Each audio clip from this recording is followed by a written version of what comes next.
Welcome sa munting YouTube channel natin guys. Please support my videos. Like, comment and subscribe lang po mga idolo.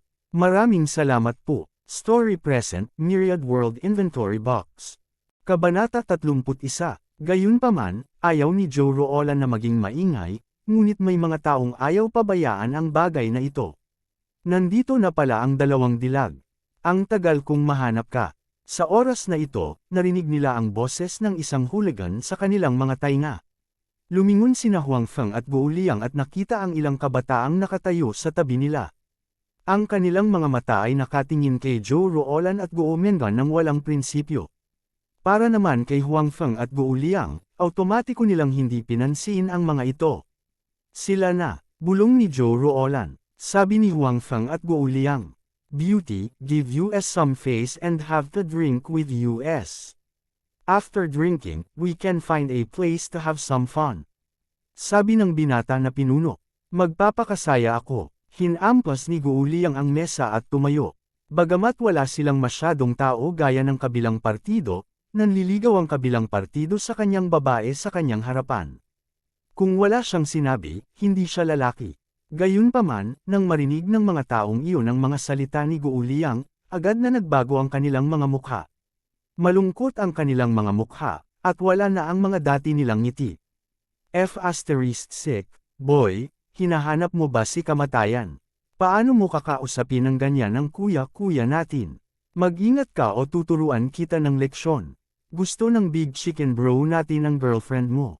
It's your girlfriend's honor. You'd better behave yourself. Isa-isang pinalibutan ng mga hooligan si Guo Liang at sinabing. Sa wakas ay tumingin ang pinuno kay Guo Liang at sinabing siya ang iyong kasintahan. Ngayon lang natapakan ng girlfriend mo ang paa ko.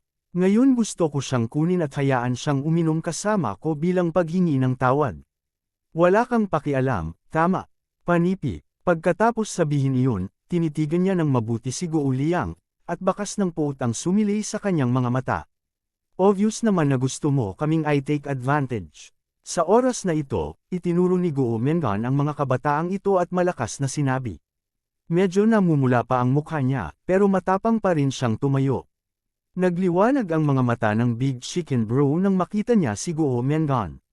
Dahil nagmamadali siya kanina, at hindi maganda ang ilaw, hindi niya masyadong makita ang itsura ng dalawang babae. Naalala lang niya ang hitsura ng pinuno, si Joe Roland. Noong una, niligawan niya ang mga ito dahil maganda ang figure nila, ngunit ngayon ay nalaman niyang may nakatago pala talaga dito, isang dilag na mas maganda kaysa kay Joe Roland. Beauty, you can eat whatever you want, but you can't say whatever you want. Halatang kayong dalawa ang tumapak sa paa ko at umalis ng walang palem. Ngayon gusto kong uminom ka sa akin bilang paghingi ng tawad. Hindi naman masyado, sabi ng Big Chicken Bro. Pagkatapos sabihin iyon, si Big Chicken Bro ay gumawa ng dalawang hakbang patungo kay Guo Mengan. Sa sobrang takot ni Guo Mengan ay napasigaw siya at napaatras ng dalawang hakbang. Napatawa si Big Chicken Bro at ang iba pa sa reaksyon niya. Nadama nila na ito ay lubhang kawili-wili. Sa oras na ito, napansin ng ilang tao sa bar ang sitwasyon dito, ngunit walang lumapit upang pigilan ito. Walang pakialam ang mga taong iyon. Bukod dito, ang ganitong uri ng bagay ay karaniwan sa mga bar. Tungkol naman sa seguridad ng bar, hanggat hindi lumaban si Huang Feng at ang iba pa, hindi sila mapakali. Si Huang Feng, sa kabilang banda, ay humakbang pasulong at tumayo sa harap ni Guo Mengan, na nakaharap kay Big Chicken Bro. F***sick, sino ka? Umalis ka sa dinadaanan ko. Hahawakan na sana ng Big Chicken Bro si Guo Mengan, ngunit ngayon ay biglang lumitaw ang isang lalaki at hamarang sa kanyang daraanan. Natural na bad mood siya. Ang dapat umiwas ay ikaw, di ba? Ano, gusto mong samantalahin ang ating mga kaibigan? Naniniwala ka ba na? Babol-iin ko yung kamay mo. Tiningnan ni Huang Feng ang Big Chicken Bro na puno ng galit sa harap niya at mahinang nagsalita. Ang ganitong malaking chicken bro ay maaaring matakot sa mga ordinaryong tao, ngunit si Huang Feng ay hindi natatakot sa Big Chicken Bro. Bago kunin ang storage box, hindi uupo si Huang Feng kapag nakatagpo siya ng ganoong bagay. Not to mention, dahil sa storage box, malaki ang pinagbago ng mentality niya, at lumakas ang lakas niya. Mas lalong ayaw niyang makitang binubuli ang mga kaibigan niya. Baliin mo ang kamay ko. Ang Big Chicken Bro ay tumingin kay Huang Feng na may bahagyang panghahamak at sinabing, "Hehe, gusto kong makita kung babaliin ko ang kamay mo o masisira mo ang kamay ko mamaya." Go, basagin ang mga kamay ng dalawang lalaking hindi alam kung ano ang mabuti para sa kanila at itapon sila. Sabi ng Big Chicken Bro sa sarili niyang mga kampan. Nang makita ang ilang kabataang nagmamadali, itinulak ni Huang Feng si Guo Mengan pabalik. Nang mag-away sila kalaunan, hindi nila sinasadyang masaktan siya. Sa kabilang panig, itinulak din ni Guo Liang si Zhou Ruolan pabalik. Malamang pareho siya ng intensyon kay Huang Feng. "Anak, nililigawan mo si kamatayan. Go, baliin ang mga kamay ng taong ito." Ilang kabataang lalaki ang umuungal habang sila ay sumugod. Sa oras na ito, ang mga tao sa paligid ay umatras sa malayo. Alam na nila na magkakaroon ng conflict dito. Natural, ayaw nilang manatili dito at madawit. Sumugod na rito ang mga security guard ng bar. Gayunpaman, naramdaman ng mga nakapaligid na nanunood na bago dumating ang mga security guard, tiyak na haharapin muna sina Huang Feng at Guo Liang. Gayunpaman, ang katotohanan ay medyo naiiba sa kung ano ang naisip niya. Medyo kinakabahan si Guo Liang. Hindi man siya natatakot, sa harap ng napakaraming tao, hindi pa rin niya maiwasang kabahan. Sa kabilang banda, mas maganda ang performance ni Huang Feng. Napakakalma ng mukha niya. Kung may malapit sa kanya, maririnig nila ang pag-ungol nito sa kanyang bibig, ngunit hindi nila alam kung ano ang kanyang binubulong. Si Huang Feng ay natural na naghahanda sa paggawa ng mahika. Sa katunayan, nang makita niya na ang Big Chicken Bro ay may balak na kumilos, nagsimula na siyang kumanta ng spell. Siya ay isang baguhan pa rin, at hindi siya agad makapag-cast ng mga magic skill. Maaari lamang siyang maghanda ng maaga. Nang malapit nang sumugod ang mga kabataang iyon sa tabi ni Huang Feng, biglang lumitaw ang mga berdeng baging sa ilalim ng kanilang mga paa. Sa isang iglap, pinulupot nila ang kanilang mga binti. Ang ilan sa kanila ay biglang nawala ng balanse at natambak. Nahulog sila sa harap ni Huang Feng at Guo Liang na parang mga aso sa putik. Wala sa kanila ang nakaligtas. Matapos balutin sila ng mga berdeng baging na iyon at mawala ng balanse, nawala sila sa isang iglap. Napakaikli ng oras, at dahil hindi masyadong maganda ang liwanag sa paligid, walang nakakita sa mga berdeng baging na iyon.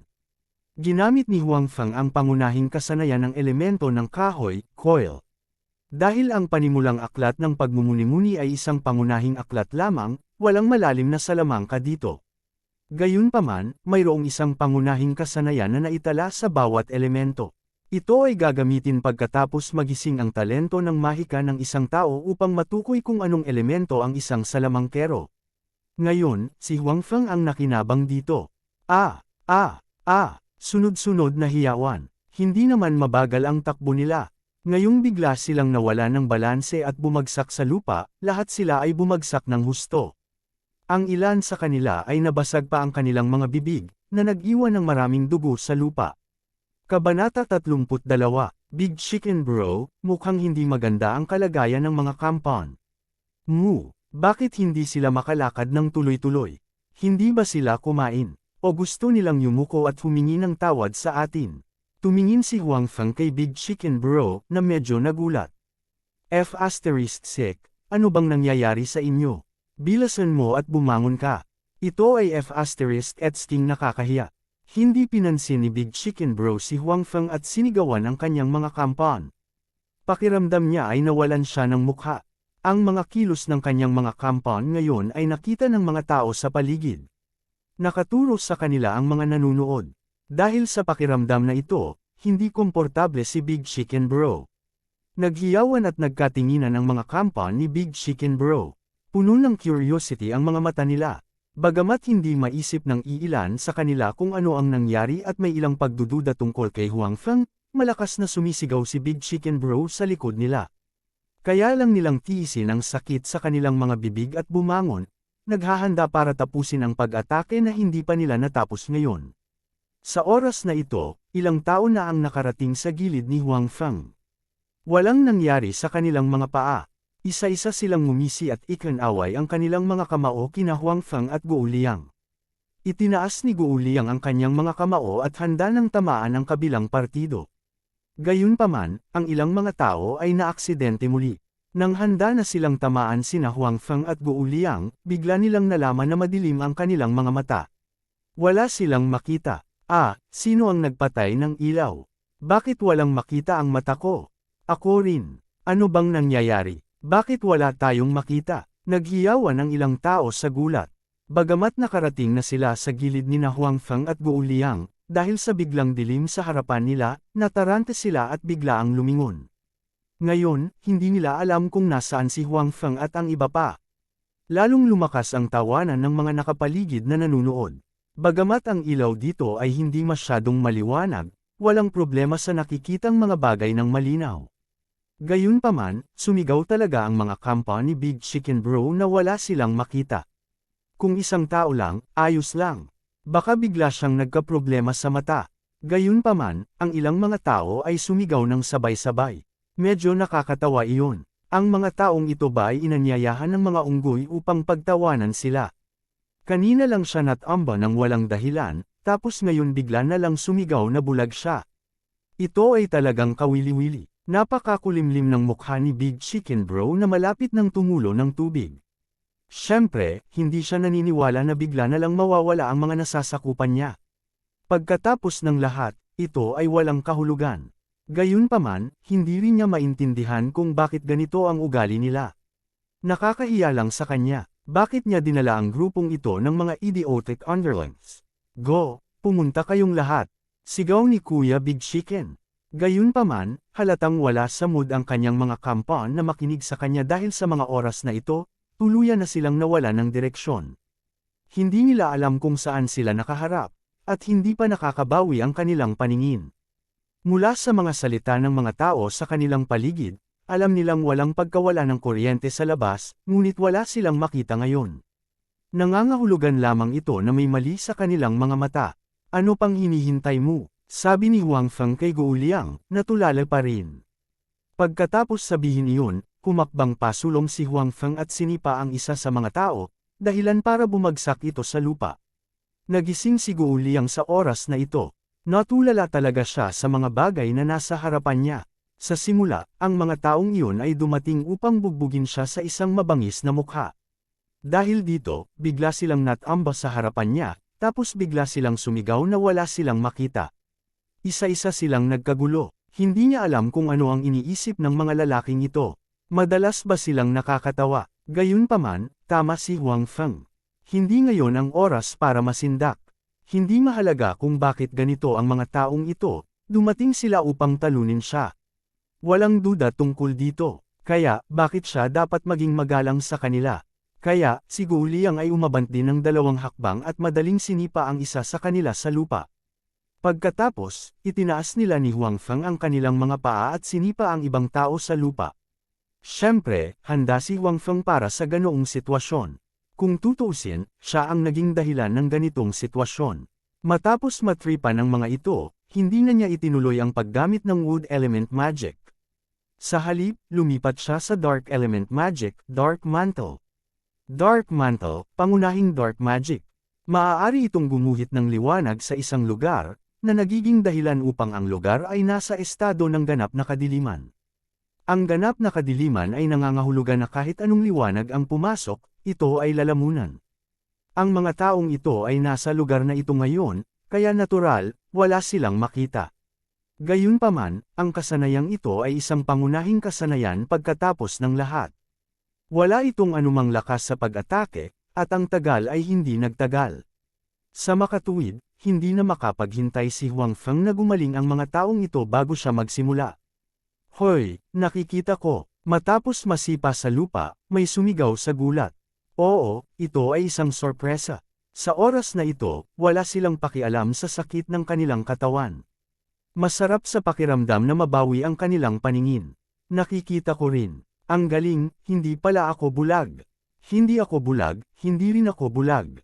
Tuwang-tuwa pa ang isa sa kanila. Alam ng Diyos kung gaano siya kitikot nang biglang wala siyang makita. F***sick, alam kong hindi ka bulag. What the F***sick are you doing? Malapit nang magalit si Kuya Big Chicken ng kanyang mga kampan.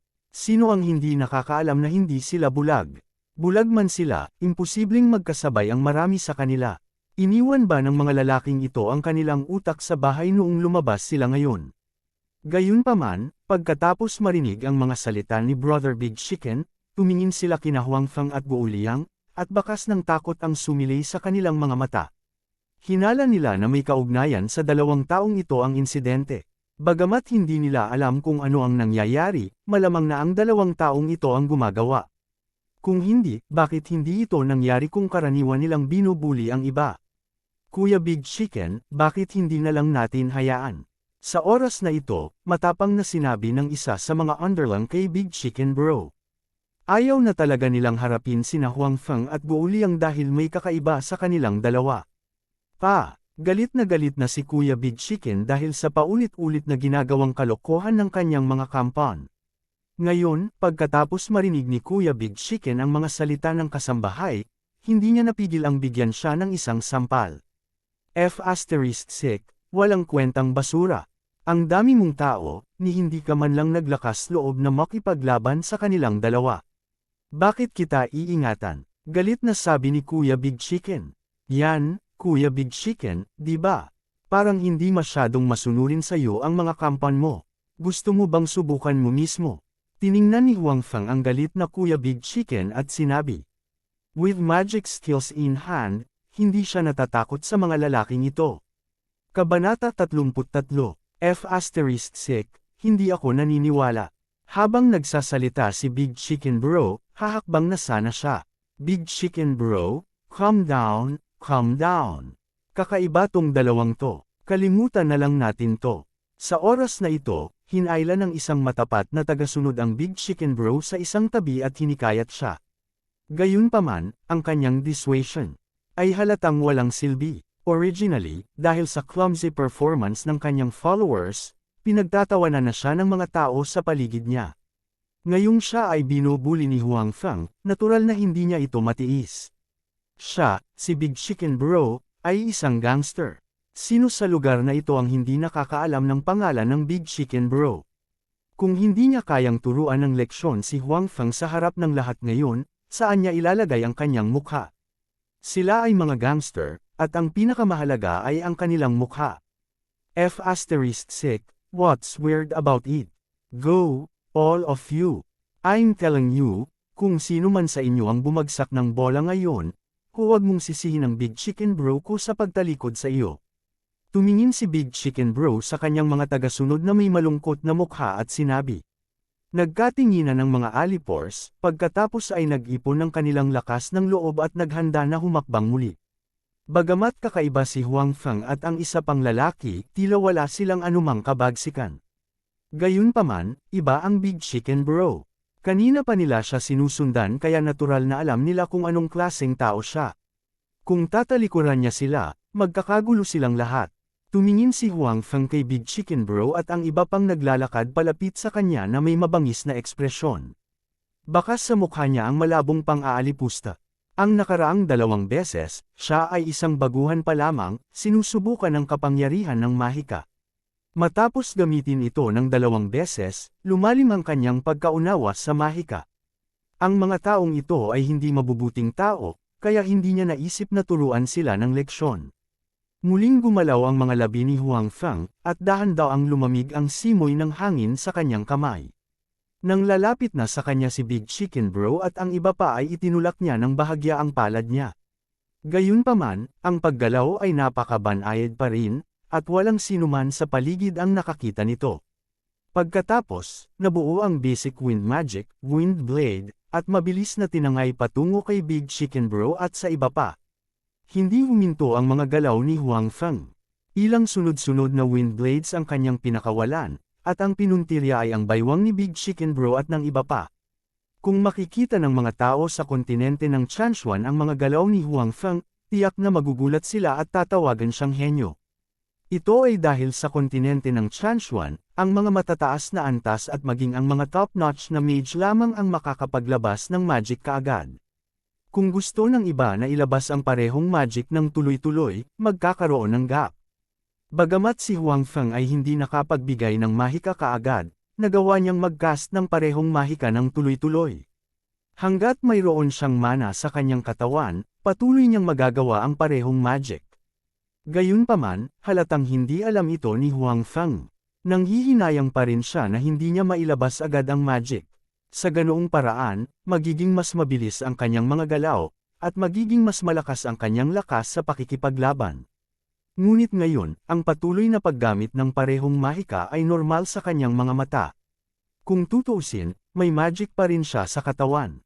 Anak, pumunta sa impyerno. Si Big Chicken Bro ang unang dumating sa harap ni Huang Feng. Gayunpaman, si Huang Feng ay nakatayo pa rin doon na may kalmadong ekspresyon. Akala ni Big Chicken Bro na natakot si Huang Feng. Mag-ingat ka. Si Guo Mengan, na nasa likod ni Huang Feng, ay nag-aalalang sumigaw. Puno ng pag-aalala ang mukha niya, at hindi maiwasang pumikit ang mga mata niya. Ito ay dahil hindi niya kayang makita si Huang Feng na binugbog ng kabilang partido. Gayunpaman, hindi masyadong nag-aalala si Huang Feng. Ito ay dahil mayroon pa siyang ilang mga magic spells na hindi niya ginagamit. Bagamat lahat, sila ay mga pangunahing magic spells, basta't ginamit niya ito ng maayos, hindi magiging problema ang pakikitungo kay Big Chicken Bro at sa iba pa. Nakataas na ang mga kamao ni Big Chicken Bro. Gayunpaman, agad siyang nakaramdam ng lamig sa ibabang bahagi ng katawan. Sigaw ng mga tao sa paligid. Pagkatapos, naramdaman niyang nakasalampak ang kanyang mga paa at nawalan ng balanse ang kanyang katawan. Gayunpaman, ang kanyang pagganap ay mas mahusay kaysa sa kanyang mga kampon. Bagamat nawalan siya ng balanse, agad niyang pinatatag ang sarili. Matapos magpakatatag ng katawan, hindi napigilan ni Big Chicken Bro na tumingin sa ibabang bahagi ng katawan. Nakita niya na ang kanyang jacket, pantalon, at damit na panloob ay natanggal lahat sa ilang sandali at lumapag sa kanyang mga paa. Kung tungkol sa isang maliit na bagay sa ibaba, ito ay hayagang nakalantad para humanga ang mga tao sa paligid. Marami na sa mga nakapaligid na babae ang nagsisigawan. Ito ay dahil hindi lang si Big Chicken Bro ang naging ganito. Ganito rin ang mga kababata sa likod niya. Hinubad lahat ng pantalon nila. Sa ganitong paraan, isang grupo ng mga lalaki ang nakahubad. No wonder naghiyawan ang mga babae. Kung pumikit man sila o sumilip pagkatapos sumigaw, iba iyon sa tao. Nauulit na naman. Nauulit. Sigaw ng isa sa mga kampon ng Big Chicken Bro. I told you, kakaiba itong dalawang ito. Kakaiba sila. Nang hilahin ni Big Chicken Bro ang kanyang pantalon, nalaman niyang nakatakas na lahat ang kanyang mga kampon. Nagsisigawan sila habang tumatakbo. Halatang natakot sila. Medyo malakas ang kakayahan ni Big Chicken Bro na tanggapin ang mga bagay-bagay. Gayunpaman, ngayon ay nakatingin din siya kina Huang Feng at Guo Liang nang may pagtataka. Hindi niya alam kung sa kanila ba ang nangyari kanina. Kung oo, ang dalawang taong ito ay talagang medyo nakakatakot. Nakisalamuha siya sa underworld at nabalitaan niyang may mga taong may kakayahang gumawa ng mga bagay na hindi kayang gawin ng mga ordinaryong tao. Wala siyang pakialam noon, ngunit ngayon ay tila isa o dalawa sa kanila ang nakasalubong niya ngayon. Ano, gusto mo bang tumakas tulad ng iyong mga kababata?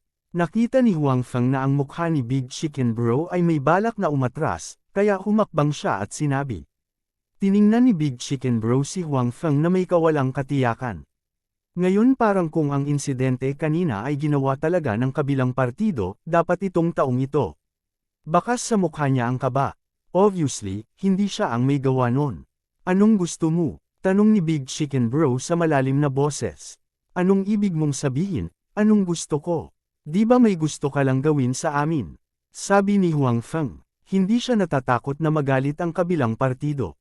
Anyway, mayroon siyang backup plan. Ang pangyayari ngayon ay ang pagkakamali ko. Magkita tayo muli. Bagamat hindi siya nagtamo ng anumang pinsala, natakot si Big Chicken Bro na may backup plan ang kabilang partido. Nagpigil ang kabilang partido ngayon lang. Kung ganoon nga, manghihingi siya ng gulo kung patuloy siyang manggugulo. Bukod dito, tumakas na ngayon ang kanyang mga kampon. Hindi na niya kailangang manatili pa. Gusto mong umalis. Humingi muna tayo ng tawad sa dalawa kong kaibigan bago umalis, sabi ni Huang Feng. Hindi sigurado ang mukha ni Big Chicken Bro dahil marami siyang pinaghirapan. Hindi niya matanggap ang muling paghingi ng tawad. Gayunpaman, sa pag-iisip tungkol sa paraan ni Huang Feng, talagang nagawa niyang putulin ang kanyang pantalon nang walang nakakapansin. Dahil dito ay labis siyang natakot. Kung si Huang Feng ay pumutol ng kaunti, maaaring siya ay naging isang eunuch. Kabanata 34. I'm sorry, sabi ni Big Chicken Bro kina Zhou Ruolan at Guo Mengan. Hindi siya tanga. Alam niyang hindi siya ang kalaban ni Huang Feng, kaya hindi siya makikipag-away ng direkta. Maaari niyang tanggapin ang pansamantalang pagyuko ng kanyang ulo. Gayunpaman, hindi ito nangangahulugan na talagang handa siyang iyuko ang kanyang ulo. Sa kabaligtaran, ang kahihiyan na ibinigay sa kanya ni Huang Feng ay nagpaalala sa kanya kay Huang Feng ng malalim sa kanyang puso. Kapag nagkaroon ng pagkakataon sa hinaharap, tiyak na maghihiganti siya. Para siyang kontrabida. Magwala, sabi ni Huang Feng. Nakita rin niya ang hindi pagpayag sa mga mata ng kabilang partido. Gayunpaman, sa harap niya, wala siyang ibang paraan. Hindi niya talaga kayang patayin siya sa harap ng lahat. Ito ay hindi makatotohanan. At saka, dumating na ang security doon. Kung patuloy siyang manggugulo, aaksyon ang mga security guard na iyon. Siyempre, higit sa lahat, pagkatapos mag-cast ng ilang magic spell kanina lang, halos maubos na ang mahiwagang kapangyarihan sa kanyang katawan. Unti-unti na siyang gumagaling. Kung gusto pa ring kumilos ni Big Chicken Bro at ng kanyang mga tao, walang magagawa si Huang Feng. Sa makatuwid, maaari lamang niyang takutin muna ang kabilang partido. Umalis si Big Chicken Bro na may ayaw. Siya ay orihinal na nakikisalamuha sa lugar na ito, ngunit ngayon, nawalan siya ng mukha sa harap ng lahat. Siguradong hindi maganda ang pakiramdam niya sa kanyang puso. Gayunpaman, ngayon ay wala na siyang paraan para harapin si Huang Feng. Bukod dito, mayroon pa rin siyang bakas ng takot sa kanyang puso para sa paraan ni Huang Feng. Kaya naman kahit ayaw niya, pwede lang siyang umatras muna. Paano mo nagawa? Umalis na si Kuya-Kuya at iba pa. Nang wala ng dramang panuurin, ang mga tao sa bar ay bumalik sa kani-kanilang mga gamit. Bumalik sa normal ang buong bar. Matapos makita ng mga security guard na iyon na walang nanggugulo, hindi na lang sila pumunta at umalis. Gayunpaman, sina Guo Liang, Zhou Ruolan, at Guo Mengan ay halatang hindi nakalimutan ang bagay na ito ng ganoon kadali. Sa makatuwid, nang umalis ang iba, hindi na makapaghintay si Guo Liang na tanungin si Huang Feng. Siyempre, nakita ni Guo Liang ang sitwasyon ng mga taong nasa tapat ngayon. Noong una, medyo hindi siya maipaliwanag nang bigla silang nahulog. Maya-maya, nang sumigaw sila na bulag sila, nakaramdam siya ng katuwaan. Gayunpaman, nang magkasabay na nahulog ang pantalon ng mga huling tao, gaano man siya katanga, naunawaan niya na tiyak na may gumawa ng hakbang. Parang walang eksperto dito, at wala siyang kakayahan. Pagkatapos, si Huang Feng lamang ang may ganitong posibilidad. Gayunpaman, hindi niya maintindihan kung paano ito ginawa ni Huang Feng. Maaaring si Huang Feng ay isang maalamat na martial arts master. Parang hindi naman. Not to mention kung may ganoong tao. Kahit na mayroon, hindi maaaring si Huang Feng yun. Alam na alam niya kung anong uri ng tao si Huang Feng. Magkaklase ang dalawa sa unibersidad at tumira sa iisang dormitoryo sa loob ng 4 na taon. Paanong hindi niya kilala si Huang Feng? Sa makatuwid, siya, na hindi makaintindi, ay kailangang itanong kay Huang Feng ang tanong sa kanyang puso. Si Zhou Ruolan at Guo Mengan ay tumingin din kay Huang Feng nang may pagtataka. Obviously, gusto rin nilang malaman kung ano ang nangyayari sa loob. Paano ko nagawa? Ito ay isang maliit na magic trick. Ito ay hindi masyadong kapaki-pakinabang sa lahat, mahinang sabi ni Huang Feng. Magic trick? Anong magic trick ang napakalakas? Ngayon, nalaman kong malaki ang pinagbago mo. Mas energetic ka rin. Maaari ka na ring magsagawa ng magic ngayon. Don't tell me all this time iniisip mo kung paano habulin ang mga babae. Nililinas mo ang iyong sarili at nag-aaral ng mahika, nakangiting sabi ni Guo Liang. Bakit? Hindi ba pwede? Gayunpaman, ang magic trick na ito ay mabuti. Para sa pananakot ng mga tao. Kung away talaga, walang kwenta. Kung hindi, sa tingin mo ba ay papakawalan ko sila ng ganoon kadali? Nakita mo rin sa kanilang mga mata ang hindi pagpayag. Kung talagang may kakayahan ako, talagang tuturuan ko sila ng leksyon, sabi ni Huang Feng. Totoo yan. Sa unang tingin, yung mga yun ay hindi mukhang mabubuting tao. Kung mas malakas ka sa kanila at bugbugin mo sila hanggang sa matakot sila, mabuti na yon. Kung hindi, hindi ka nila papakawalan. Pero, hindi naman kami madalas pumupunta dito, kaya hindi naman big deal, sabi ni Guo Liang. Iyon ang dahilan. Sumang-ayon si Huang Feng. Well, ikaw, bata. Akala ko noon, dahil matagal ka ng single, tutulungan kitang malutas ang problema. Hindi ko akalain na nag-practice ka na pala, bata, at handa kang manloko ng mga babae. Tumingin si Guo Liang kay Guo Mengan sa tabi niya at nakangiting sinabi kay Huang Feng. Naramdaman ni Guo Mengan ang titig ni Guo Liang, at ang kanyang mukha ay medyo nahihiya. Go, take care of yourself. I say, Beauty Joe, you have to watch this kid in the future. Don't give him a chance to harm other girls. Sabi ni Huang Feng kay Zhou Ruolan. Harming other girls has nothing to do with me. He is not someone to me. Sabi ni Zhou Ruolan na parang walang nangyari. Wag na baby, wag kang makinig sa kalokohan niya. Ganun ba ako kaklaseng tao? Sikat ako sa pagiging loyal at single-minded. Siguradong magiging mabuti lang ako sa iyo sa hinaharap. Ang ibang babae ay kulay pink na kalansay lang sa paningin ko. Mabilis na sabi ni Guo Liang kay Zhou Ruolan. Oy, sabi ko nga, dapat may pag-iintindi kayong dalawa kapag nanliligaw. May kagandahan pa naman dito. Paalala ni Huang Feng. Si Zhou Ruolan ay medyo napahiya sa mga salita ni Guo Liang at Huang Feng. Marahan niyang hinampa si Guo Liang, ngunit hindi siya tumanggi. Tila pagkatapos ng sayaw ay umabot ng isang hakbang ang relasyon ng dalawa. Dapat itong kumpirmahin. Ilang oras ang naglaro sa bar.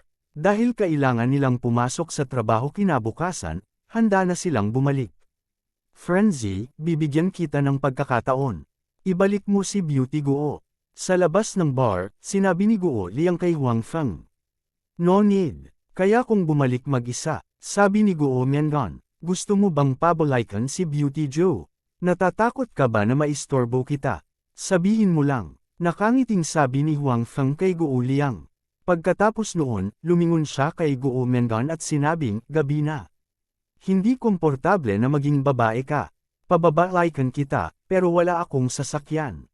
Taxi na lang. Kung dati, kung sinabi ni Huang Feng na wala siyang sasakyan sa harap ng isang dilag, baka mapahiya siya sa puso niya. Kung tutuusin, napakaraming tao ang may sasakyan ngayon. Gayunpaman, ngayon ay malinaw na naiiba ang kaisipan ni Huang Feng. Pagkatapos magkaroon ng storage box, mas naging confident siya. Nahihiya man siya noon ay naglakas loob siyang sabihin yun ng normal. Naniniwala siya na sa storage box, ang mga makamundong bagay na ito ay hindi problema. Storage box, oh storage box, kailan mo ako dadalan ng pera? Naisip ni Huang Feng sa kanyang puso.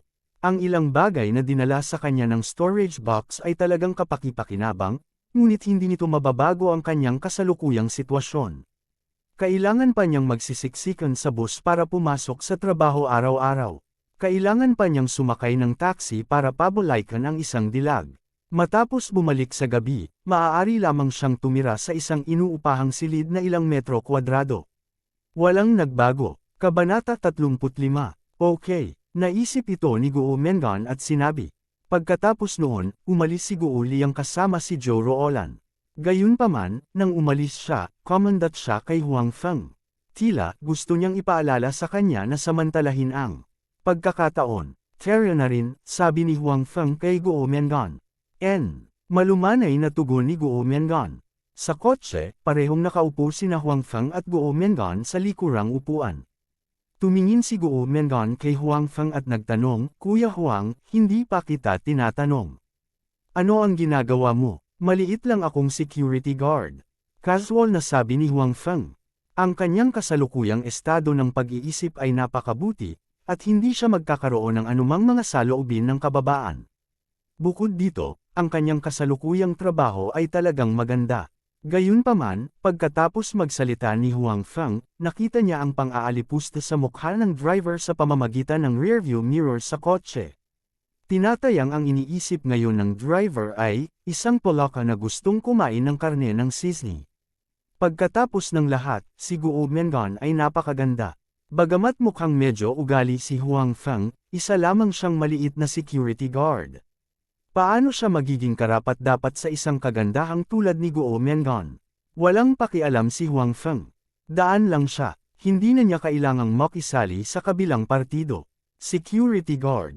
Ang aming kumpanya ay nagre-recruit kamakailan. Kuya Huang, kung gusto mong magpalit ng trabaho, maaari kang pumunta sa aming kumpanya para mag-apply. Sabi ni Guo Mengan. Siya ang orihinal na namamahala sa recruitment sa kumpanya. Nasa kanya pa rin ang kapangyarihang ito. Siyempre, ang recruitment ngayon ay hindi para sa isang mahalagang posisyon. Kung hindi, mangangailangan ito ng pahintulot ng mga pinuno. I don't plan to change my job for the time being. I think napakaganda ng trabaho ko ngayon. Sabi ni Huang Feng. Ito ang kanyang taos-pusong salita. Ang kanyang kasalukuyang trabaho ay madali, at ang paggamot ay mas mahusay kaysa sa dati. Kung pupunta siya sa kumpanyang pinagtatrabahuhan ni Guo Mengan, bagamat tiyak na mas maganda ang development prospects kaysa sa mga security guard, hindi naman mas maganda ang sweldo at paggamot dito. Bukod dito, ang kanyang kasalukuyang trabaho ay napakadali, at walang pressure. Tungkol sa kinabukasan ng kanyang trabaho, kasama ang mahiwagang storage box, hindi inisip ni Huang Feng na kailangan niyang isipin ang hinaharap. Hindi siya pwedeng maging security guard habang buhay. Nakikita ko, medyo nadismaya si Guo Mengan. Siyempre, hindi niya alam ang tungkol sa storage box. Sa kanyang opinyon, si Huang Feng ay isang estudyante sa kolehiyo. Ano kaya ang kinabukasan niya bilang isang security guard? Gayunpaman, si Huang Feng ay tila medyo, walang pasok, at tumanggi na magpalit ng trabaho. Pagkatapos, medyo natigilan si Guo Mengan. Bakit siya nadismaya na hindi payag si Huang Feng na magpalit ng trabaho? Parang ngayon lang niya nakilala. Pagkatapos ng lahat, ito ay kanyang sariling negosyo. Bakit siya nag-aalala? Si Kuya Huang ay isang mabuting tao at isang mabuting kaibigan. Nag-aalala lang ako sa aking kaibigan, naisip ni Guo Mengan sa kanyang sarili. Makalipas ang halos 10 minuto, nakarating na sila sa kanilang destinasyon. Bowenia Garden, ang lugar kung saan umupo ng apartment si Guo Mengan. Ayon kay Guo Mengan, ang mga taong nakatira dito ay pawang mga white-collar worker na nagtatrabaho sa malapit, kaya medyo maganda ang kapaligiran. Bagamat hindi ito isang high-end na apartment, napakasikat nito. Nalaman din ni Huang Feng na ang lugar na ito ay hindi malayo sa Changzhou Group, kung saan siya nagtatrabaho. Kung may pera siya para umupo ng apartment dito, it would be a good choice. Kuya Huang, Palm. Kumaway si Guo Mengan kay Huang Feng sa pasukan ng komunidad. Malinaw, ayaw niyang anyayahan si Huang Feng na umakyat. Pagkatapos ng lahat, gabi na, at namuhay siyang mag-isa. Hindi nararapat na imbitahan si Huang Feng. Palm. Sinabi rin ni Huang Feng. Ayaw niyang humanap ng dahilan para umakyat. Pagkatapos noon, sumakay pa rin si Huang Feng ng taxi pabalik sa kanyang tinitirhan. Little brother, pinaponte ka lang ni Beauty sa company niya para magtrabaho. Bakit hindi ka pumayag? Ang babae ay halatang may magandang impresyon sa iyo at gustong mapalapit sa iyo. Sa kotse, nagkusa ang driver na kausapin si Huang Feng. Sa pangkalahatan, mas madaldal ang taxi driver. Kuya, nagkakamali ka. Ngayon ko lang siya nakilala. Paano ako magkakaroon ng magandang impresyon sa kanya? Nakangiting sabi ni Huang Feng. Kuya, my years of experience tell me na although hindi maganda ang kondisyon mo, maganda naman ang impression sa'yo ng girl. You are so unambitious, just like a security guard. The beauty must be very disappointed. Sabi ng driver, hindi nakaimik si Huang Feng. Habang pinapakinggan niya ito, mas mali ang pakiramdam niya. Ito ba ay isang papuri o isang insulto? Little brother, let me tell you, you can't do this. Kahit mahirap ang kalagayan mo ngayon, basta willing kang magsumikap, may pag-asa pa rin. Kung hindi ka magsisikap, kahit maganda ang impression sa'yo ng babae, hindi ka niya makakasama. Nagpatuloy ang driver. Malinaw, minamaliit din niya ang trabaho sa seguridad ni Huang Feng. Kuya driver, salamat sa paalala mo. Babalik ako at pag-iisipan ko. Baka bukas magbago pa ang isip ko. Para hindi ituloy ng driver ang paksang ito, sinabi lang ito ni Huang Feng. Tama, dapat magtrabaho ng husto ang mga lalaki. Ano ang problema ng walang ginagawa sa buong araw? Sa ganitong paraan, hindi makatitiyak ang pamilya ng babae na ibibigay sa iyo ang kanilang anak, di ba? Pumayag naman ang driver. Bagamat mali ang hula ng driver tungkol sa relasyon ni Huang Feng at Guo Mengan, at siya ay medyo matagal, sumang-ayon pa rin si Huang Feng sa kanyang mga salita. Kung ang isang lalaki ay ayaw umunlad at ayaw magsikap, ang pamilya ng babae ay hindi makatitiyak na ibibigay ang kanilang anak na babae. Kahit na walang namamagitan sa kanya at ni Guo Mengan, tiyak na kailangan niyang umibig sa hinaharap. Kailangan niyang makilala ang kanyang mga magulang. Ang kanyang trabaho sa seguridad ay tila hindi maganda. Kung sa bagay, karelasyon man siya o ka-blind date, tiyak na magtatanong ang babae tungkol sa kondisyon ng lalaki. Pag-isipan ito, tatanungin ka ng mga tao kung saan ka nagtatrabaho, magkano ang sahod mo, may bahay ka ba, at may sasakyan ka ba. Paano mo sasagutin? Sa makatuwid, kung naisip niya ito sa ganitong paraan, si Huang Feng ay mayroon pa ring pakiramdam ng pagkaapurahan. Sa kanyang bayan, kung hindi siya nag-aral ng kolehiyo, makakabili ng toyo ang kanyang mga anak. Nag-college man siya, marami ang umibig at nagpakasal sa ganitong edad. Pinilit din siya ng kanyang mga magulang, at ang kanyang pamilya ay labis ding nababalisa. Nadama ni Huang Feng na tila isinasaalang-alang din niya ang kanyang kasal. Maging si Guo Liang ay naghahanda na ngayon upang manirahan, magpakasal, at magkaroon ng mga anak. Dapat din ba siyang magsumikap? Sa pag-iisip nito, biglang lumitaw sa isip ni Huang Feng ang mga figure ng dalawang magagandang babae, sina Su Yamo at Guo Mengan. Masasabing ang dalawang ito ang pinakamagandang babaeng nakita niya. Bukod dito, pareho silang may magagandang personalidad at bagay na maging kasintahan o asawa. Gayunpaman, sa pag-iisip tungkol sa kanilang mga kondisyon, naramdaman ni Huang Feng na tila hindi siya angkop para sa kanila ngayon. Kabanata 36. Nang bumalik si Huang Feng sa kanyang inuupahang apartment na may ilang metro kwadrado, mas lumakas ang pakiramdam na ito. Napatingin siya sa maliit niyang inuupahang apartment, at baka sa gilid ng bibig niya ang mapait na ngiti. Sa kanyang mga kondisyon, gusto pa niyang pag-usapan ang tungkol sa kasal. Naisip niyang papayag lang ang babae na sundan siya kung bulag ito. Hindi pa nagtagumpay ang revolusyon. Kasama, kailangan mo pang magsumikap. Pinasaya ni Huang Feng ang kanyang sarili. Pagkatapos noon, pumunta si Huang Feng upang tingnan ang kanyang mahiwagang storage box. Gayunpaman, wala pa ring bago. Pagkatapos ng simpleng paghuhugas, masayang nagmuni-muni si Huang Feng. Pagkatapos ng maliit na salungatan ngayon, gumamit si Huang Feng ng magic ng ilang beses at naging mas pamilyar sa magic. Kasabay nito, napagtanto din niya ang kahalagahan ng mahika. Kung mayroon siyang mas maraming mahika, hindi lamang nito papayagan siyang mag-magic ng ilang beses, ngunit ang kapangyarihan ng parehong mahika ay magiging mas malakas din. At ngayon, kung hindi dahil sa kawalan niya ng mahika, hindi niya magagawang dayin ang kabilang partido sa dulo. Bukod dito, dahil mayroon lamang siyang aklat na Introduction to Meditation, na ito, iilan lamang ang alam niyang mga basic spells na nakatala dito. Pagkatapos ng lahat, ang mga spelling na ito ay mga basic spells lamang. Kahit na magdagdag siya ng higit pang magic, ang pagtaas ng kapangyarihan ay magiging limitado. Ang problema ngayon ay wala siyang mga high-level spells na iyon.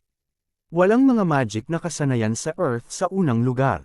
Kung gusto niyang makakuha ng magic skill, makukuha lang niya ang mga ito mula sa ibang mundo tulad ng Chanchuan continent sa pamamagitan ng storage box. At ang mga bagay na nakuha mula sa kahon ng imbakan ay walang anumang mga patakaran na pinag-uusapan. Ito ay ganap na random. Kaya, kahit na gusto ni Huang Feng, hindi ito isang bagay na makukuha dahil lang sa gusto niya. Kaya, sa ngayon, magagamit lamang ni Huang Feng ang mga pangunahing spelling na ito. Sa kabutihang palad, hanggat ginamit ng maayos ang mga spells na ito, magkakaroon sila ng magandang epekto. Gayunpaman, bilang isang baguhan na salamangkero, ang pisikal na lakas at kakayahan ni Huang Feng ay hindi bumuti. Kung hindi siya gumamit ng mahika, ang kanyang kakayahan ay katulad pa rin ng mga ordinaryong tao. At kahit nalinangin niya ang mahika, hindi nito mapapabuti ng husto ang kanyang kakayahan. Kung tutuusin, isa na siyang mage at hindi mandirigma. Ang mga mage ay hindi kailanman mahusay sa pakikipaglaban. Mas mahusay sila sa pagkawasak. Sa makatuwid, ngayon ay kailangan pa rin ni Huang Feng ng isang lihim na aklat na makapagpapahusay sa kanyang mga kasanayan. Mas mainam kung ito ang nangungunang martial arts secret book na nabasa niya sa mga nobela ng martial arts, tulad ng Nine Yang Divine Art, Heaven and Earth Great Luo Shift, at iba pa. Sa pamamagitan lamang ng pagkuha ng mga bagay na iyon maaari siyang maging mas mahusay kapag nakatagpo siya ng isang sitwasyon tulad ngayong gabi. Gayunpaman, sa parehong oras, ang mga bagay na ito ay hindi maaaring makuha dahil lamang sa gusto niya ang mga ito.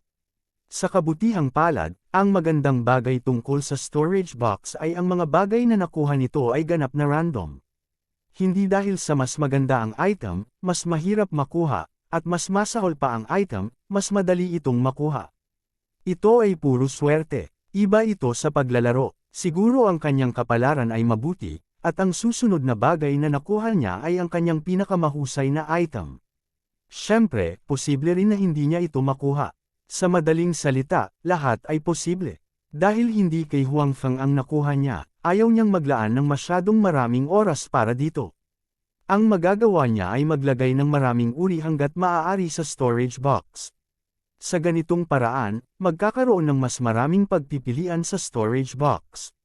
Marahil ay mas mataas ang kanyang pagkakataon na makakuha ng isang bagay. Kung isa o dalawang bagay lang ang ilalagay niya, natatakot si Huang Feng na magtatagal siya para makakuha ng isang bagay. Si Huang Feng, na nagmumuni-muni, ay muling naramdaman na ang kanyang limang pandama ay lalong tumatalas. Kahit na ang pagsasanay sa mahika ay hindi maaaring mapabuti ang kanyang mga kasanayan, ito ay lubos na nakakatulong para sa kanyang mga pandama. Si Huang Feng ay nagpalipos ng gabi sa paglilinang muli. Nang magbukang liwayway, muli niyang tinapos ang kanyang pagninilay sa oras, at napakabuti pa rin ng kanyang espiritu. Kung magpapatuloy ito, hindi ko na kailangan pang matulog, di ba? Napaisip si Huang Feng sa kanyang puso habang naghuhugas siya. Dahil natagpuan ni Huang Feng na ang pagmumuni-muni ay hindi lamang makapagpapalaki ng mahika sa kanyang katawan, ngunit mapapanatili din ang kanyang espiritu sa pinakamahusay na estado. Mas mabuti pa ito kaysa sa kanyang paggaling pagkatapos matulog. Sa ganitong paraan, syempre, pipiliin niyang magnilay. Gayunpaman, ayaw ni Huang Feng na tuluyang humiwalay sa buhay ng isang ordinaryong tao, kaya paminsan-minsan, normal siyang nagpapahinga. Dahil sa pagtaas ng magic sa kanyang katawan, si Huang Feng ay nasa mabuting kalooban. Gayunpaman, ang magandang mood na ito ay nabawasan ng husto pagkatapos makarating sa kumpanya. Ano, kailangan ko ring sumali sa laro ng football. Nagulat si Huang Feng sa kanyang amo at nagtanong. Oo, kulang ang mga tao. Hiniling sa akin ng kumpanya na magdagdag pa ng ilan mula sa Departamento ng Seguridad, kaya idinagdag kita. Hindi lang ikaw, kundi kailangan ding umalis ni Old Wang. Sinabi ni Manager Liu, gayunpaman, makatitiyak ka na ikaw ay mga kapalit lamang. Hindi mo kailangang maglaro pagdating ng panahon. Mas maganda ang mood ni Huang Feng. Sa totoo lang, hindi siya interesado sa larong ito ng football. Dumating siya upang magtrabaho upang kumita ng pera, hindi upang maglaro ng football. Gayunpaman, tila wala talagang sumasali, kaya nagdagdag na lang si Manager Liu ng ilang tao para mabuo ang numero. Kung hindi, medyo nakakahiya kung walang sapat na tao. Okay, you don't have to worry. This kind of situation happens every year. As long as the number of people in the company is not enough, they will definitely pick from us in the end. Nabalitaan din ako na ganito last year, pero hindi ako naglaro sa huli. Pagkaalis ni Manager Liu, tinapik ni Old Wang ang balikat ni Huang Feng at sinabing, bukod dito, hindi walang benepisyo ang pagsali sa laro. Magbibigay ng subsidies ang kumpanya. Siyempre, bababa ang subsidies para sa mga hindi naglalaro. Kung maganda ang resulta, napakayaman pa rin ng final reward. May pera pa ba? Nagtatakang tanong ni Huang Feng. Oo naman. Ang ganitong uri ng laro ay may mga bonus. Bagamat hindi ito marami at walang pakialam ang amo ng kumpanya, ito ay mabibigyan ng reward sa mga empleyadong sasali sa laro sa huli. Bukod dito, kung ang resulta ay hindi maganda at hindi mo makuha ang bonus, ang kumpanya ay magbibigay din ng subsidies sa mga kalahok na empleyado. Hindi man marami, mas mabuti nang magkaroon ng pera kaysa wala, di ba? Sabi ng matandang Wang. Tumango si Huang Feng. Kasalukuyan siyang kapos sa pera. Kung maaari siyang makakuha ng karagdagang kita ngayon, iyon ang pinakamahusay. Sa oras na ito, umaasa siyang may padala siya sa bukid. Kahit na hindi siya makakuha ng anumang ranggo, ang subsidy ay tiyak na higit pa sa isang kapalit. Ang laro ay noong Sabado makalipas ang 2 araw. Dahil rest day iyon, mas marami ang nanunood. Little Huang, let's go. Oras na para magbantay tayo. Inayos ni Brother Wang ang kanyang uniforme sa seguridad at tumayo at sinabi kay Huang Feng. Oo naman, sagot ni Huang Feng. Kung ikukumpara sa football, ang kanilang pangunahing trabaho ay maging isang security guard. Kabanata 37. Bagamat sila ay mga security guard, wala silang masyadong gagawin. Most of the time, nag-chat or nakasilip sila sa mga post nila para magpalipas ng oras. Gayunpaman, sa pagkakataong ito, malinaw na hindi ito ang kaso. Nakatayo lang si Huang Feng sa kanyang poste sa loob ng maikling panahon, at isang sports car ang gustong pumasok. Gayunpaman, sa oras na ito, lampas na sa oras ng trabaho. Malinaw, ang taong ito ay hindi isang empleyado ng kumpanya. Bukod dito, ang karaniwang empleyado ay hindi makapagmaneho ng ganoon kagandang kotse. Beep beep. Pagdating ng sasakyan sa pintuan ng kumpanya ay bumusina ito ng ilang beses. Mabilis na humakbang pasulong si Huang Feng. Sir, sino po ang hinahanap niyo?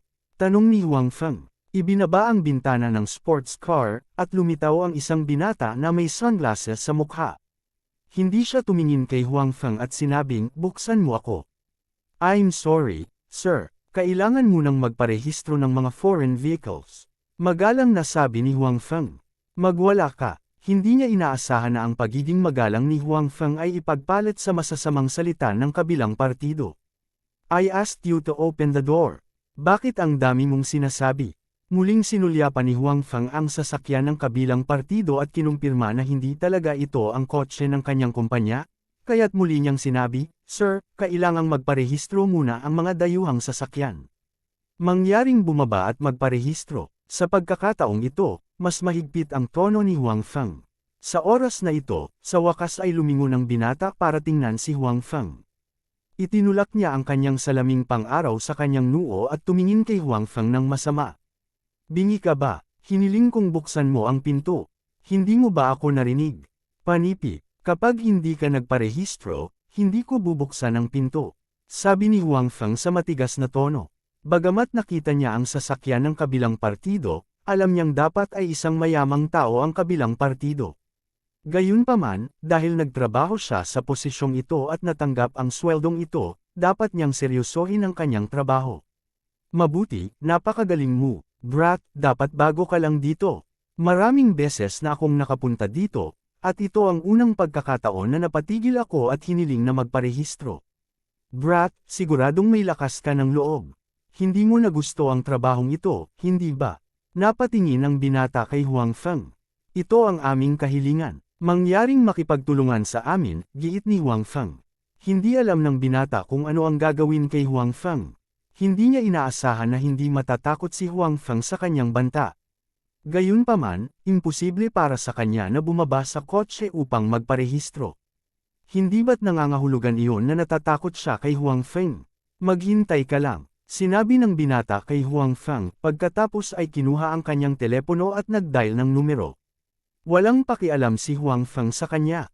Gayunpaman, sa oras na ito, lumabas si Brother Wang sa duty room at naglakad.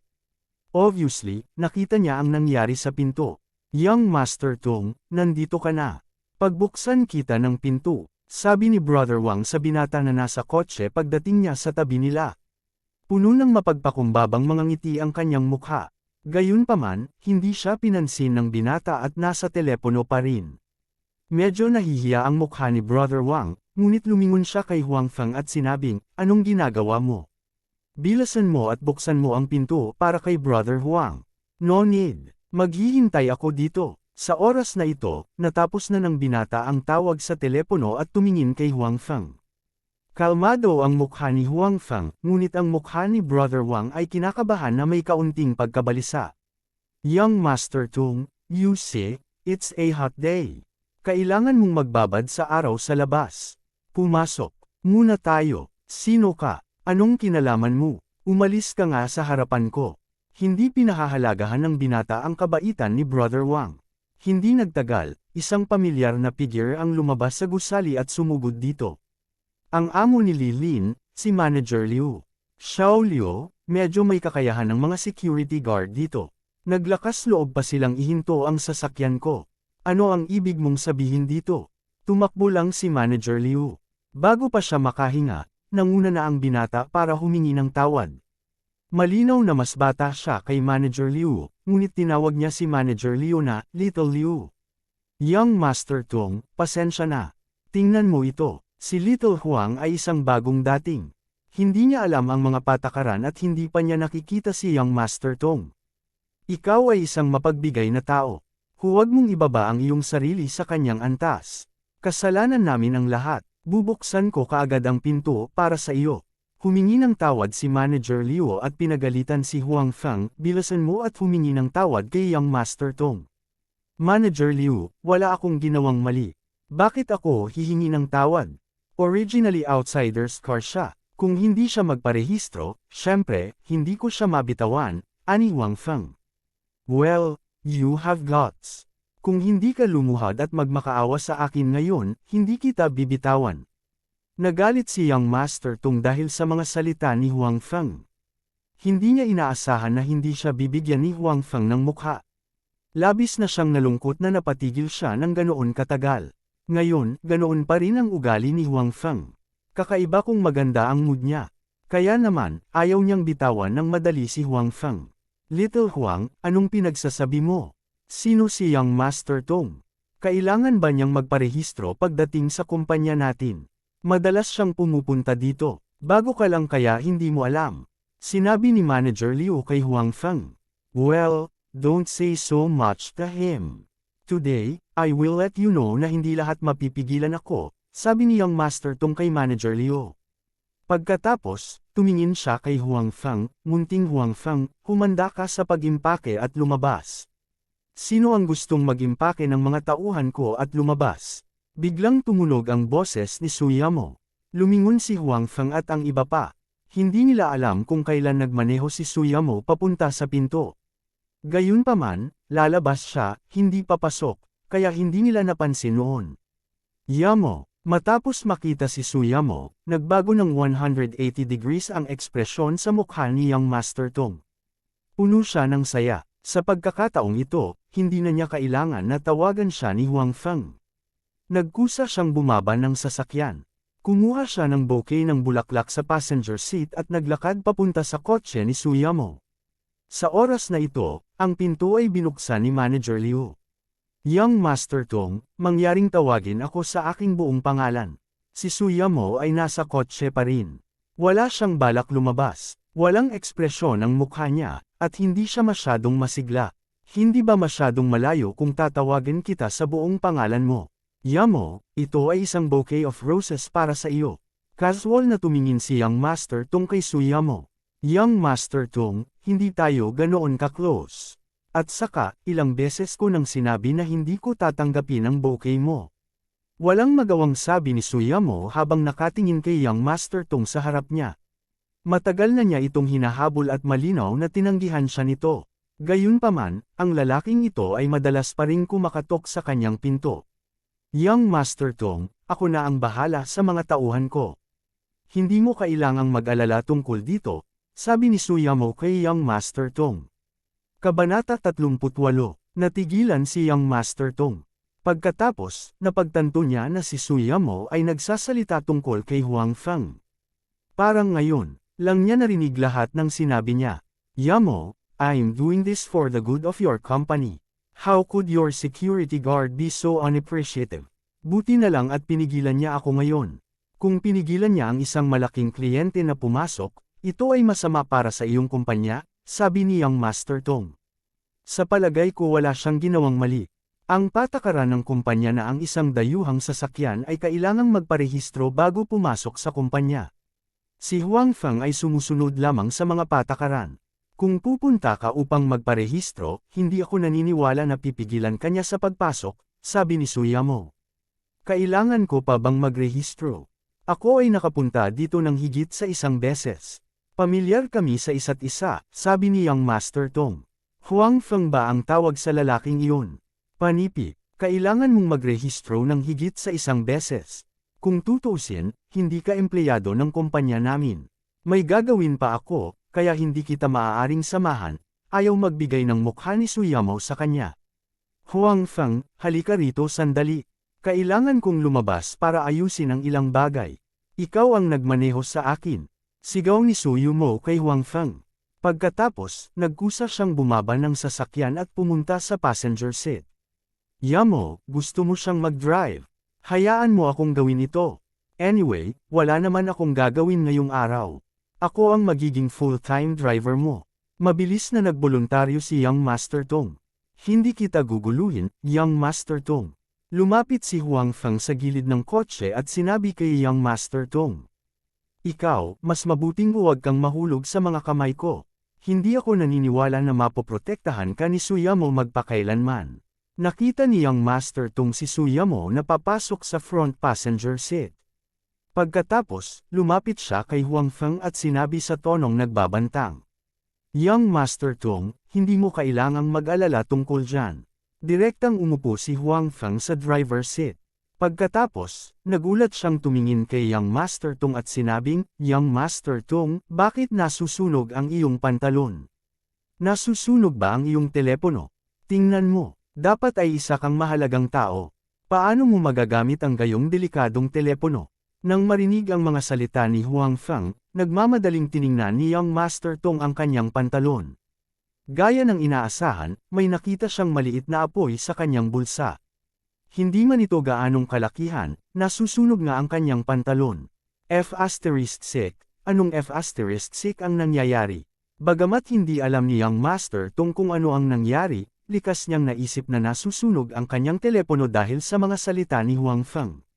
Natakot siya na baka sumabog ang phone niya, kaya dali-dali niyang kinuha ang phone niya sa pantalon at itinapon ito sa lupa nang hindi tumitingin.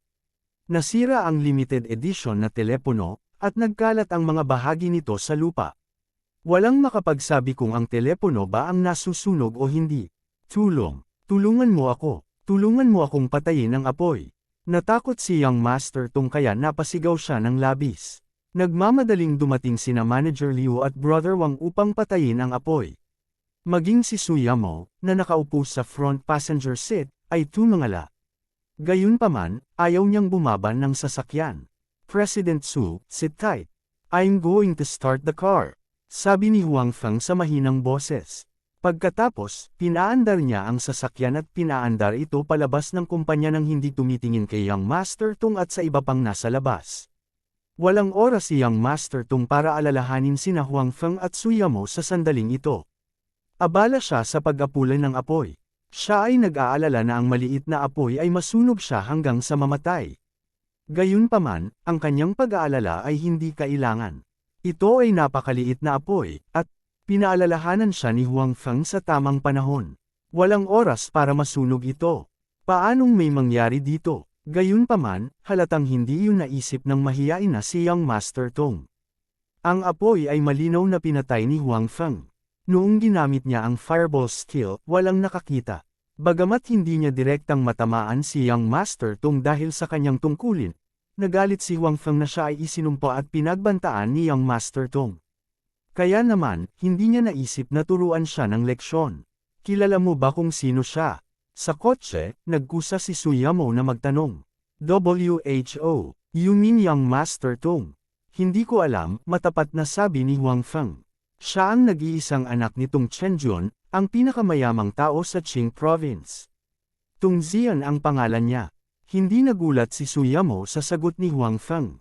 Sa kanyang opinyon, kung alam ni Huang Feng ang pagkakakilanlan ni Tong Zian, hindi niya ito pipigilan.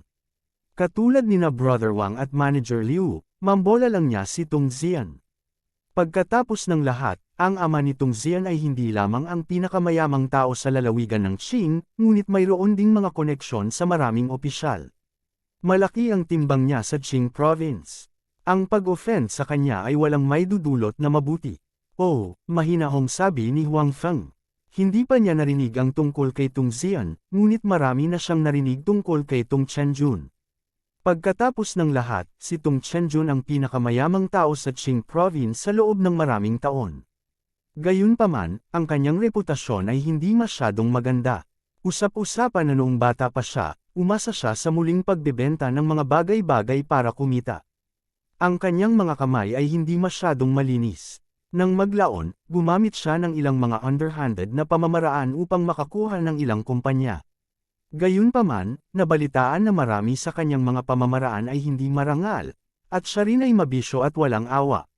Siyempre, ngayong siya na ang pinakamayamang tao sa Qing Province, nabawasan na ang mga negatibong tsismis. Hindi ka ba natatakot? Medyo nagulat si Suyamo sa inasta ni Huang Feng. Matapos malaman ang pagkakakilanlan ni Tung Zian, hindi siya nagpakita ni Katie Ting na takot o panghihinayang. Bakit ako matatakot? Kahit na ang kanyang ama ang pinakamayamang tao sa Qing Province, hindi niya ako makokontrol. Sa kabilang banda, President Su, ikaw ang aking pinuno. Kaya mo akong kontrolin. At saka, wala akong ginawang mali, sabi ni Huang Feng. Wala kang ginawang masama. Inaprubahan pa rin ni Suyamo ang ugali ni Huang Feng. Gayunpaman, hindi mabuting tao si Tung Zian. Napaka-petty niya. Na-offend mo siya ng husto ngayon. Siguradong makakahanap siya ng pagkakataong mag-higanti sa iyo. Kung kailangan mo ng tulong, sabihin mo lang sa akin. Salamat, Pangulong Su, sabi ni Huang Feng. Si Huang Feng ay walang anumang takot o panghihinayang sa kanyang puso. Kung dati lang, hindi siya magkakaroon ng ganitong mentality. Noong nakaraan, kahit na marami siyang hindi patas na mga bagay na dinanas para sa trabaho, tinitiis niya ito. Halimbawa, ang usapin ngayon. Kung noon pa man, siguradong hindi na niya ipipilit na bumaba ng sasakyan si Tung Zian at magparehistro. Hahayaan na lang niya ito ng diretsyo. Sa karamihan, tutulungan niya si Tung Zian na magparehistro. Hindi karapat-dapat na masaktan ng isang taong tila may malakas na background dahil sa gayong maliit na bagay. Gayunpaman, ang kaisipan ni Huang Feng ay halatang iba sa dati. Matapos makuha ang mahiwagang storage box, unti-unting nagbabago ang kanyang kaisipan. Hindi na siya nag-aalala tungkol sa mga pakinabang at pagkalugi at patuloy na nakompromiso. Siya ngayon ay naglakas loob na manatili sa kanyang sariling mga ideya at naging mas kumpiyansa. Kabanata 39. Sa katunayan, alam ni Huang Feng ang pagbabago sa kanyang kaisipan kagabi. Kagabi, nang makilala niya si Brother Big Chicken at ang kanyang mga tauhan, ang unang bagay na gusto niyang gawin ay turuan sila ng leksyon at humingi ng tawad kina Zhou Ruolan at Guo Miangan. Kung noon pa man, lalapit na sana siya, pero pag-iisipan niya kung paano aayusin ang mga bagay-bagay at hindi na hahayaang lalong maghirap ang kanyang mga tao. Siyempre, hindi masisisi si Huang Feng para dito. Kung tutuusin, isa lang siyang ordinaryong tao noon, at ang kabilang partido ay parang mga gangster sa unang tingin. Bukod dito, mas marami silang tao kaysa sa kanila. Kung gusto pa niya silang turuan ng leksyon, hindi ba siya humihingi ng gulo? Bukod dito, ang dalawang babae sa kanyang panig ay sasamantalahin ng kabilang partido dahil dito. Sa makatuwid, kahit na ang lakas ng ekonomiya ni Huang Feng ay hindi gaanong nagbago, ang kanyang kaisipan ay ganap na nagbago. Hindi na siya ang taong walang pangarap at nalilito na lang. Kailangan mong mag-ingat. Muling pinaalalahanan ni Suyamo si Huang Feng nang makita niyang hindi nito isinasa puso ang payo nito. Medyo naiintindihan pa rin niya si Tung Zian. Kung hindi, hindi niya tatanggihan ang kanyang pagtugis ng hindi nag-iisip. Bukod dito, ito ay sa ilalim ng pangyayari na siya ay nagpumilit ng napakatagal.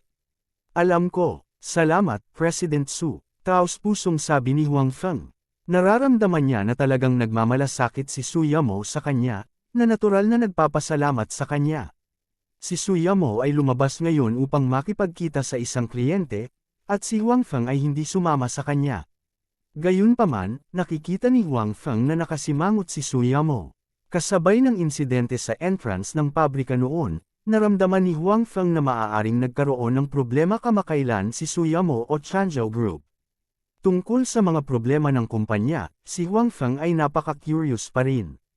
Miyembro na siya ngayon ng kumpanya. Bagamat isa lamang siyang ordinaryong security guard, maganda ang pakikitungo rito, at mabuti ang amo. Siyempre, ayaw niyang makitang mahulog ang kumpanya sa isang krisis. Gayunpaman, isa lamang siyang maliit na security guard. Kahit na talagang may problema ang kumpanya, halatang hindi sasabihin sa kanya ni Suyamo. At saka, kahit sabihin pa nito sa kanya, baka hindi siya makatulong. Nang humiwalay si Suyamo sa kliyente at muling pumasok sa kotse, nakita ni Huang Feng na lumalim ang kanyang pagsimangot. Pumikit pa siya at sumandal sa likod ng upuan. President Su, may bumabagabag ba sa iyo? Pansamantalang tanong ni Huang Feng. Well, ang kumpanya ay nagkaroon ng ilang problema kamakailan. Hindi ito itinago ni Suyamo. Pagkatapos ng lahat, nakita ni Huang Feng ang insidente sa pabrika ilang araw na ang nakalipas sa kanyang sariling mga mata. Gayunpaman, pagkatapos sabihin ito, hindi na siya nagpatuloy. Malinaw, hindi niya intensyon na ipaliwanag ito kay Huang Feng ng detalyado. Si Huang Feng ay mataktika at hindi na nag-usisa pa. Sa halip, tahimik niyang pinaandar ang sasakyan pabalik sa kumpanya. Marahil ay natutunan niya ang kanyang leksyon mula sa huling pagkakataon. Sa pagkakataong ito, hindi nakatulog si Suyamo sa kotse. Pagdating nila sa kumpanya, binuksan niya ang kanyang mga mata. Sa oras na ito, muling bumalik si Suyamo sa kanyang dating matalino at may kakayahang hitsura. Nakarelax ang kanyang mga kilay na parabang hindi siya ang taong nakita ni Huang Feng sa kotse. Si Huang Feng ay muling pinalad na pinaalis ng maaga ni Suyamo sa trabaho. Naisip pa nga ni Huang Feng na kung madalas siyang lumabas kasama si Suyamo sa hinaharap, hindi na niya kailangang mag-clock in araw-araw. Nang bumalik si Huang Feng na medyo masaya ang mood, may mga taong nag-uusap din tungkol sa kanya. Ang World Mountain ay ang pinakasikat na club sa Jiangzhou. Marangya ang dekorasyon sa loob, top-notch ang serbisyo, at napakayaman din ang serbisyong ibinigay. Bukod dito, kahit sino sa mga waitress sa loob ay maaaring umabot sa antas ng campus bell. Sa makatuwid, ang lugar na ito ay malawak na tinatanggap ng mga mayayaman sa Jiangzhou. Ang mga mayayamang pangalawang henerasyon na mayayamang tao ay madalas na tumangkilik sa lugar na ito. Sa oras na ito, sa pribadong silid ng Spring ng World Mountain, maraming kabataang lalaki ang may hawak na mga baso ng alak at niyakap ang magagandang babae, nag-uusap. Young Master Tung, ang magandang boss na iyon ng Changzhou Group, kumusta na kayo? Tanong ng isa sa mga binata sa nakaupo sa gitna. Nakaupo sa gitna si Tung Zian, na napahiya sa pasukan ng Changzhou Group. Gayunpaman, sa oras na ito, ang kanyang mukha ay hindi na kasing liwanag ng dati sa harap ni Suyamo. Sa oras na ito, nakayakap siya sa isang magandang babae sa bawat braso niya. Puno ng pagmamataas ang mukha niya, ninanamnam ang pagtrato bilang buwan na napapaligiran ng mga bituin. Ang usapin ng pagtugis ni Tung Zian kay Suyamo ay hindi lihim sa buong bilog dahil madalas na ginagawa ni Tung Zian ang mga bagay sa isang high-profile na paraan. Bukod dito, matagal na niyang hinahabol si Suyamo, kaya hindi nakakagulat na alam ng lahat ang tungkol dito. Don't mention it. Damn, that bitch is so stubborn. Matagal ko na siyang hinahabol, hindi pa rin niya ako tinitingnan ng mabuti. Sa sandaling binanggit ni Tung Zian ang bagay na ito, puno ng galit ang kanyang mukha. Maraming beses na siyang napahiya sa harap ni Suyamo. Ito ay isang bagay na hindi pa niya nakatagpo noon. Mukhang bagay talaga ang magandang boss ng Changzhou Group. Matagal na siyang hinahabol ni Young Master Tung at sinubukan niya ang lahat ng uri ng pandaraya, pero hindi mo pa rin makuha ang puso niya. Kung ibang babae, sila ang nagkusa na itapon ang sarili sa iyo, sabi ng lalaki. Young Master Tung, ano ang hitsura ng magandang boss ng Changzhou Group? Bakit ka nalilibyugan sa kanya? Kasing ganda ko ba siya? Nakita ng babaeng nasa bisig ni Tung Zian na sobrang interesado siya kay Suyamo, at nagseselos siya. Ibinaba niya ang kanyang katawan sa mga bisig ni Tung Zian at sinabi sa isang misla na boses. Get lost. You don't deserve to be compared with her. Hindi ka man lang may kumpara sa isang daliri niya. Tiningnan ni Tung Zian ang babaeng kalong niya na may makapal na make-up, na ibinabato sa kanya ng mapang-akit na mga tingin. Sa unang pagkakataon, hindi siya comfortable sa paghawak sa mga babaeng ito. Bilang karagdagan, siya ay napahiya sa harap ng Changzhou Group dati. Habang iniisip ito ni Tung Zian, lalo siyang nagagalit. Direkta niyang itinulak palayo ang dalawang dilag sa kanyang mga bisig at sinabing, Get lost. Get lost. Natakot ang mga dilag sa private room sa biglang galit ni Tung Zian. Nakita rin ng iba pang mga binata na medyo kakaiba ang mood nitong Zian, kaya lahat sila ay nagpaalam sa mga babaeng nakayakap sa kanila na umalis. Pagkatapos noon, si Tung Zian na lang at ilang lalaki ang naiwan sa private room. Umiinom si Tung Zian na pangit ang mukha. Anong wala? Young Master Tung, hindi kaya nahulog ka kay Suya mo? Tanong ng isang binata. I don't have feelings for her, but I must get this woman. Sabi ni Tung Zian, matagal ko na siyang hinahabol. Kung hindi ko siya makukuha, paano ako magkakasundo? At saka, parang may background ang pamilya niya sa kabisera. Matapos malaman ng tatay ko na gusto ko siyang habulin, sumang-ayon din siya ng husto. Hindi pa ito nangyari noon. Hinabol ni Tung Zian si Suyamo dahil sa kanyang kagandahan, ngunit hindi ito ang pinakamahalagang dahilan. Maraming magagandang babae, at maaari siyang magkaroon ng marami hanggat gusto niya. Ang pangunahing dahilan ay gusto ng kanyang ama na ituloy niya si Suyamo. Dahil ang pamilya ni Suyamo ay may ilang background sa kabisera na kailangan ng kanilang pamilya. Kabanata 40. Talaga bang may makapangyarihang background ang pamilya ni Suyamo sa kabisera? May nagdududang tanong. Kung hindi, sa tingin mo ba ay natuklasan ng dalawang babaeng iyon ang Chanzhou Group sa ganoong kaikling panahon? Napatingin si Tung Zian sa nagtanong na parang tulala ang tingin. Siya mismo ay tiyak na hindi naniniwala dito. Noong itinatag ni na Xi Mengzhou at Suyamo ang Chanzhou Group, sila ay mga batang babae pa lamang nakatatapos lang sa pag-aaral. Wala silang alam at hindi pa nakikibagay sa lipunan. Paano nila naging madali ang pagtatatag ng Chanzhou Group at binuo ito ng maayos? Medyo nahiya ang taong iyon sa titig ni Tung Zian. Agad niyang sinabi, gayunpaman, kahit na sila ay may makapangyarihang background, sina Xi Mengzhou at Suyamo ay may kakayahan pa rin. Nabalitaan na sila ay parehong may talento at maganda. Totoo yan. Kung pareho silang tulala, kahit na nabigyan sila ng magandang kondisyon, hindi nila mapapaunlad ang Chanzhou Group sa kasalukuyang estado nito, sabi ni Tung Zian. You don't say. Ang ganda talaga ng dalawang magagandang chairwomen ng Chanzhou Group. Hindi lang kagandahan si Suyamo na gusto ni Young Master Tung, pero bihirang kagandahan din ang sikat na Little Chili Xi Mengzhou. Laging dinadaya ang mga tagalabas sa kanilang kagandahan at iniisip na wala silang kakayahan, sabi ng isang matabang binata sa tabi niya. Tumango rin ang iba bilang pagsang-ayon. Ang dalawang ito ay sikat sa bilog dahil sa kanilang kagandahan, kung kaya't kapag pinag-uusapan sila ng mga tao, ang kanilang kagandahan ay pinag-uusapan lamang at hindi pinapansin ang kanilang talento. Hoy, ano sa palagay mo?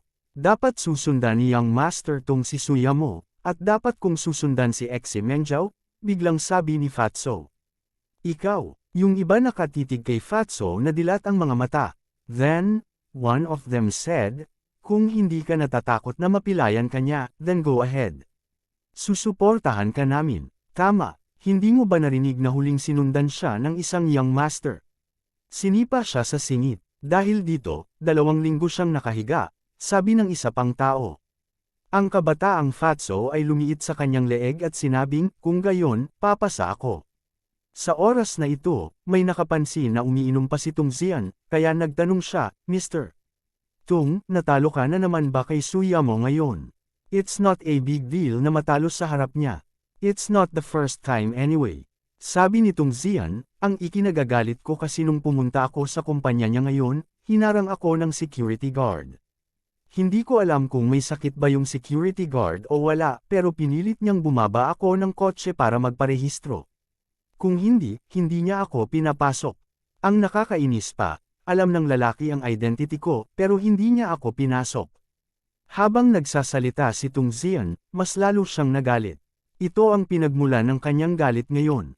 Matapos tanggihan ni Suyamo ng maraming beses, bagamat hindi pa rin siya masaya, halos nasanay na siya. Ngunit ngayon, hindi siya binigyan ni Huang Feng ng mukha na nagpalungkot sa kanya. May ganyang tao. Ayaw na lang niyang mabuhay. Panipi, tama, naglakas loob pa siyang ihinto ang sasakyan ni Mr. Tung. Hindi ba niya alam na walang sagabal ang sasakyan ni Mr. Tung sa Jiangzhou? Hindi naman pwedeng mainitan ang ulo ng lalaking yun, di ba? Sunod-sunod na sabi ng lahat. Sa katunayan, walang gaanong tao ang nang-ahas na ihinto ang sasakyan ni Tung Zian sa Jiangzhou. Lalo na, hindi ito ang unang pagkakataon na pumunta si Tung Zian sa Changzhou Group. Kilala na siya ng mga tao doon pero naglakas loob pa rin silang ihinto ang sasakyan niya. Natural, lahat ay labis na nagulat. Mainit ang ulo niya, pero habang iniisip ko yun, mas lalo akong nalungkot. Kailan pa ako napahiya ng ganito, Tung Zian? Sabi ni Tung Zian. Sa kanyang mga mata, ang pag-uugali ni Huang Feng ay isang kahihiyan sa kanya. Ano ang gusto mong gawin, Mr. Tung? Lao Yu, tulungan mo akong maghanap ng ilang tao para turuan ng leksyon ang lalaking iyon. Hanggat walang mamamatay, ayos lang. Tumingin si Tung Zian sa isa sa kanila at sinabi, "No problem, ipaubaya mo na sa akin." Ang taong tinitingnan ni Tung Zian ay tinapik ang kanyang dibdib at nangako. Karaniwan siyang may malawak na bilog sa lipunan at kilala ang maraming tao sa underworld. Okay, ang lalaking iyon ay isang security guard mula sa Changzhou Group. Huang Feng yata ang pangalan niya, sabi ni Tung Zian sa taong iyon. Tumango ang taong iyon, nagpapahiwatig na alam niya. Alright, Mr. Tung, bigla kong naalala na nabalitaan ko kamakailan sa pinsan ko na parang nagkakagulo ang Changzhou Group. Pagkatapos ipaliwanag ang bagay ni Huang Feng, mas lalong gumanda ang mukha ni Tung Zian. Kapag nakainom siya kasama ang ilang tao, nakikipag-chat din siya at natatawa. Biglang naalala ng isa sa kanila ang balitang narinig niya noon. Anong problema? Nag-aalalang tanong ni Tung Zian. Kung hindi masyadong malaki ang problema at tinulungan niya itong lutisin, maaaring mas maganda ang impresyon ni Suyamo sa kanya. Mukhang nagkaroon ng aksidente sa isang beauty salon, at ang mukha ng isang customer ay pumangit. Gumamit ang beauty salon ng mga kosmetiko na ibinigay ng Changzhou Group. Ngayon, ang customer ay nagdemanda sa beauty salon at sa Changzhou Group. Ang bagay na ito ay unti-unting kumakalat, at ito ay may napakasamang epekto sa Changzhou Group, sabi ng taong iyon.